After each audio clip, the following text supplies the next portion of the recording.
Rachel Johns. I'm an education developer from the Inclusive Education Project that is being led by Professor Helen Williams. There are lots of people in the room that know who I am and have heard me talk many times and thinking, oh, not again. But those that haven't, if there's anything you see today and would like more information, please come and see me. I'm here all day because I can provide that. I have vast experience in education, both compulsory and the last year and a half in Cardiff University, working on inclusion, working in multicultural environments and in schools, and looking at how to support students. So what I'm going to do today is just take a little bit of your time, hopefully, to talk about what we mean by transition from an inclusion lens. So actually it's been really interesting listening to the 3 presentations this morning, because as you're talking, I'm like, yeah, because that's what it's about. It's good learning and teaching, isn't it? Inclusion shouldn't be necessarily for one group of people, because that intersectionality between us all, as I think you just made the point, if you meet one person with a condition, that doesn't mean you've met everybody. I have to say, your presentation, I felt very seen as you were talking, so thank you. So, at Cardiff University, we talk about inclusion and we use Hawkins' definition, and I just want to really pull out, when we talk about transition from an inclusive point of view, it's very much about the second part. It's about embracing the view of the individual and individual difference as a source of diversity that enriches the lives and learning of others, and I think that's really important.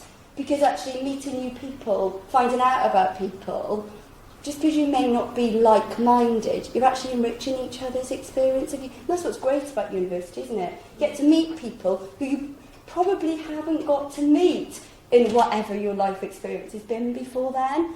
So this is where we really, the bones of our work is very much about celebrating each other, being compassionate about each other, and not making those assumptions and stereotypes.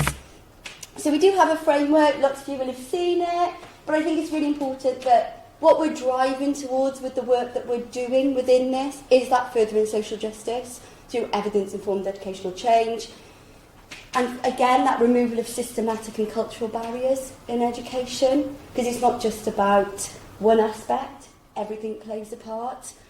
Our work is very much driven by pedagogical research and scholarship. We're constantly learning. Inclusion isn't something that in 3 years' time as a university we say, oh, we've done it, we've assessed it. It's forever changing. And I think it's really important to acknowledge that of where we are, wherever we all are on our journeys, individually and as an institution, and then considering where we're going with it. It's ever evolving. Accurate use of data, as Teresa's already mentioned, and that monitoring and reviewing. I'm a huge advocate. For many years, I drove lots of people crazy when they'd come in, so what? Because it's all well and good, there's some great stuff going on, so what? Because it's not making improvements for the people that need the improvements, and if you're not asking them, who's it for? You've done a lovely piece of work, for whom? And I think that's something that really needs to drive the work that we're doing, because inclusion's huge, can't do it all at once. So what are we doing? So this is our framework. If you haven't seen it, please come and see me. I can talk forever about it. But we're going to really look specifically at today. When we talk about transition, it comes into our fostering a sense of belonging section. So it's very much about how are we creating an environment? How are we talking about transition for us to feel like we belong? Because as we've talked about, the research is telling us, if you feel like you deserve to be somewhere, if you've got the community, if you feel safe, if you feel seen and heard, you're more likely to stay. So how are we doing that? So with regards to transition, when we talk about it from an inclusion point of view, there are lots of different models when we look at belonging, but I really like this one, and it really resonated your talk earlier about that, how do I fit in? Who will I be? Who am I going to be? So when you kind of first join uni, it's that question of, I remember I was your typical traditional student joining. How do I fit in here? Oh, this is exciting. Done some work with Katie on international students and that idea of Scudamores. I love the euphoria. Get that euphoria. I've got it in, I've done it, I'm going, this is exciting. So you've got that beginning. And then actually when you get here, oh, hang on a minute. Oh, who am I? Who am I going to be? What am I going to do? oh, this isn't quite what I thought. If you're lucky enough to have parents that are HE educated, have got that cultural capital, you tend to lean back, don't you? Oh, what do I do about that? If you haven't, where are you going? Where do you find that support? If you're not someone confident, I was quite shy, believe it or not. Who do you go and ask? Who do you feel confident to say, actually, I don't know what you mean by that. Can you tell me? So what strategies are we putting in place? And then eventually, as you go through that transition, and I am talking about transition, the whole experience, not just the first couple of weeks, which lots of people think, oh, get them in, they'll be fine by Christmas. I don't know, I'm primary school trained, so many years ago, I'll never forget someone saying to me, you worked in compulsory education, you heard, don't smile till Christmas. Don't smile until Christmas. You don't smile at they're 3. I do not smile at a 3-year-old. Better you year 6s. But again, it's that transition is a whole process. Sorry, and it's that idea of, Gail and Parker talk a lot about that induction, that development, that becoming, and actually how are we preparing as well for the transition for leaving university? Just like sixth form, how are we preparing it for leaving? So that's how we conceptualise it within our work. When we talk about transition, we're not just talking about those first little bit. So again, Thomas, the What Works did a huge review on transition, looking at how are we providing that for our students, for our communities within the university context. So how are we providing it in? So the fact that we're here today having these discussions, those collaborations with where we've come from, our educators from further education, sixth form colleges, speaking to the students. What mechanisms have we got to actually ask what they need? And then once they're here, how are we supporting them? And then actually, how are we supporting for leaving? And that can be just as scary. We have a moral responsibility to do that as educators. Again, that transition pedagogy really needs to be embedded in the curriculum. The rules of the game, explicit.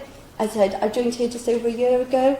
I would carry a little book around, any acronym I heard, any phrase I'd write down in my book. And I'd go home and Google them, because there were so many.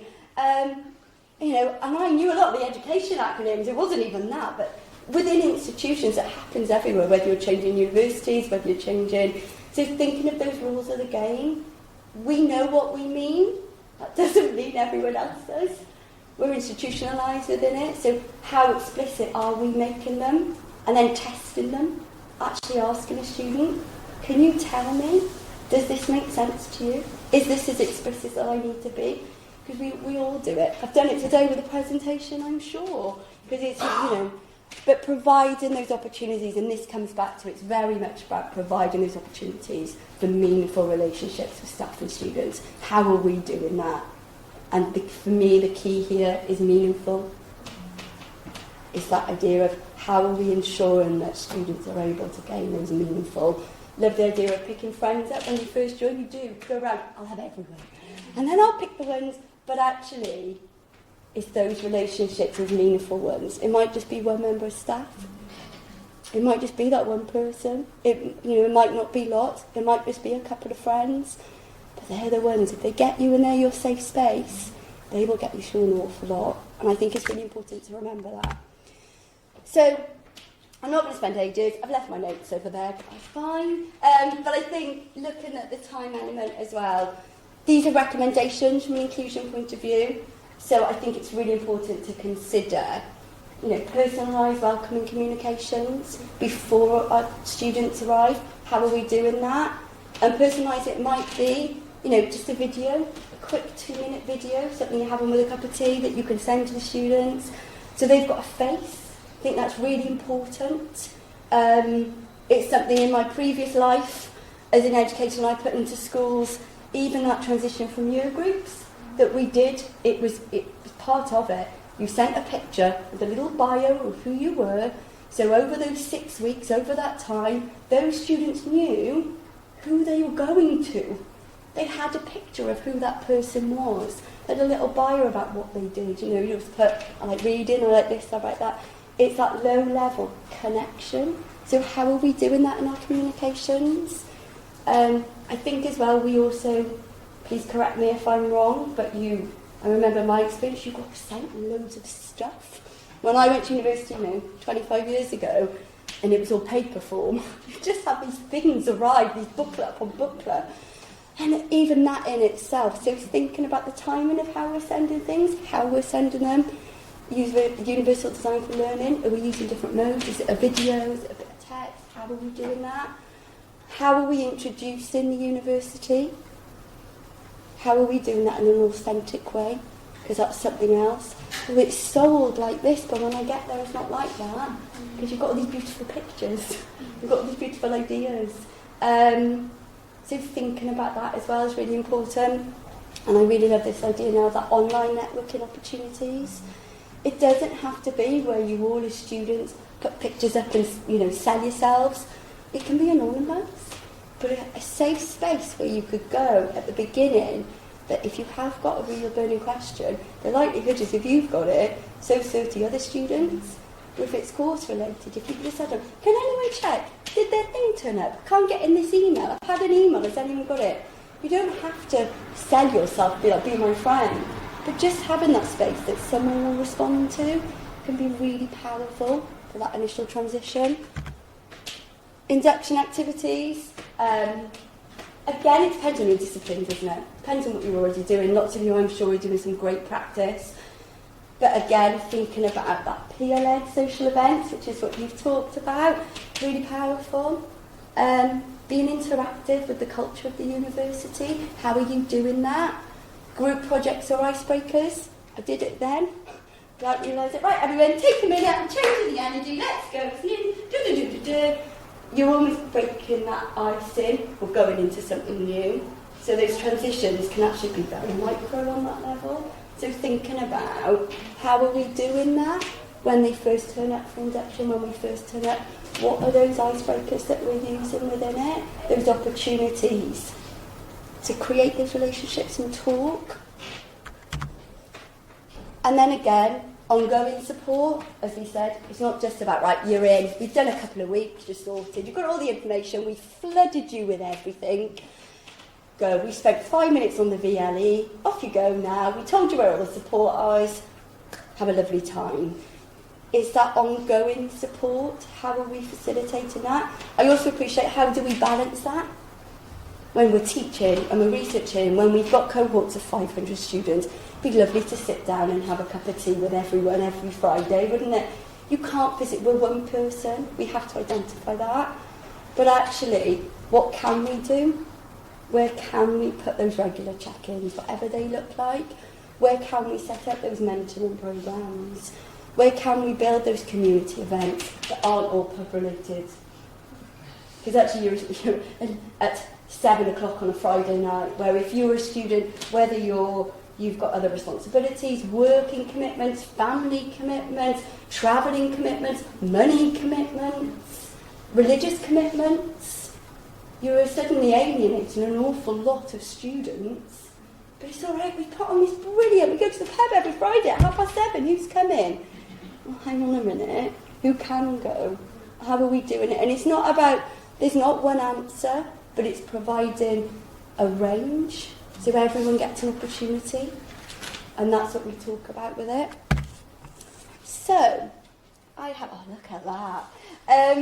We've got 10 minutes, and I thought, rather than listening to me prattle on, which I can quite happily, what's really important is, what do we wish? We're in a room together, let's make the most of the opportunity. What do you wish, if you are working in a sixth form college or or FE, what do you wish your students knew about university? What you wish the university could do to help prepare the students? If you're in the university, what do you wish the students knew? What support do you wish they had before? And if you're a student, both. Your experience. So what I've done, we've got 9 minutes. I'll give you 5 minutes or so. I put post-it notes out. If anyone needs a pen, I have got a pack of Sharpies. Have a think, have a chat, if that works better for you. If you want some alone time and do it by yourself, absolutely fine. going to give you 5 minutes or so just to have a think about what key things from what you've heard this morning, what I've just very quickly gone through, do you wish each other knew before to help support those students? I'll give you some time now. Thank you ever so much.